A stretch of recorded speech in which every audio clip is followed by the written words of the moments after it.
Les différences au travail entre hommes et femmes restent notables. Les clichés ont la vie dure, même dans notre département où la situation professionnelle des femmes n'est toujours pas au même niveau que celle des hommes. On est nous-mêmes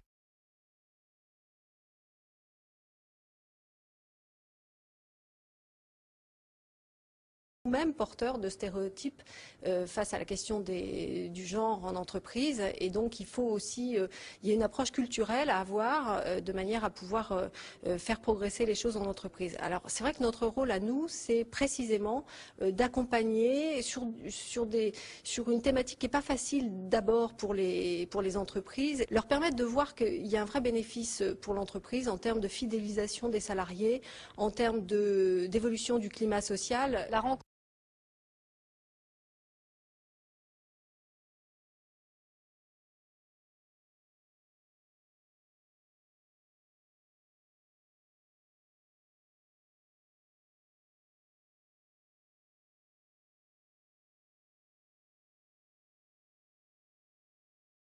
La rencontre de ce matin a permis à l'assistance de mettre ses connaissances et ses règlements à jour. Lucette Oliveira, responsable des ressources humaines à la CAF, est venue à la réunion, surtout pour cela. Alors nous sommes essentiellement féminins, on est du secteur tertiaire, donc essentiellement féminins, plus de 4/5 de l'effectif. Donc on est largement engagé dans une démarche où on se retrouve bien dans l'égalité professionnelle, favoriser vie familiale et vie professionnelle, proposer des horaires souples, etc. Par contre, sur les obligations qui naissent de cette égalité, il fallait que je vérifie que mon rapport en lui-même est conforme.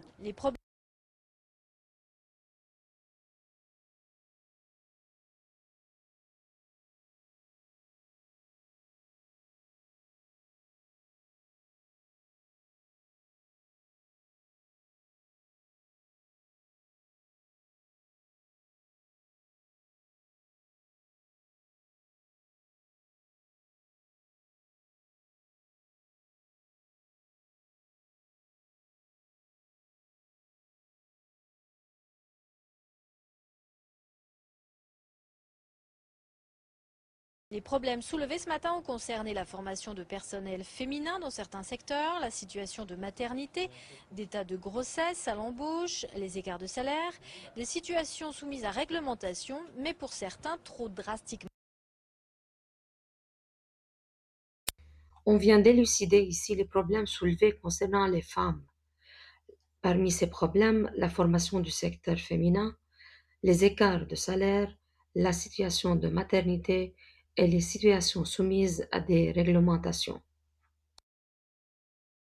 Peut-être. Ce que j'ai peur un petit peu, c'est comme pour les 35 heures, c'est qu'on veuille faire des réglementations qui soient applicables à tout le monde et de façon un petit peu autoritaire, alors qu'en fait il est relativement difficile dans les entreprises d'appliquer des critères réellement objectifs de comparaison en matière de salaire notamment, parce que la fixation des salaires ne se fait pas forcément de façon complètement objective justement. L'égalité professionnelle, mais pas une parité à tout prix. L'accent ce matin a bien été mis sur le fait que hommes et femmes doivent pouvoir avoir le choix et surtout la possibilité d'exprimer de la même façon les mêmes compétences.